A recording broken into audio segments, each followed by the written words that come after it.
Hi, I'm Lindsey Zan and I'm in beautiful Puerto Rico, and I wanted to share my Kiky Adam dress with you today. I tried it on for the first time and I wanted to just share with you some of the things that I really love about this dress. First of all, the color is absolutely beautiful. It's stunning. It has very beautiful teal and fuchsia sequins and embroidery all on the top of the dress as well in the back.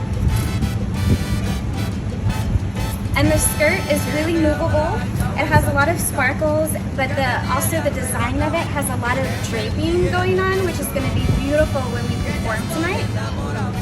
There's a nice little drape here on the front, and then also in the back, there's a slit with a drape, so it's going to move really, really nicely when we perform it. I also love the way it fits. The nice mesh detailing allows for the dress to fit really nicely without moving around. And there's also a built-in grease, so I don't have to worry about the skirt bunching up or moving around. It'll stay really, really nice on me when we're moving and dancing tonight. I can't wait to share some videos of us dancing together. Thanks, Kiky Adam.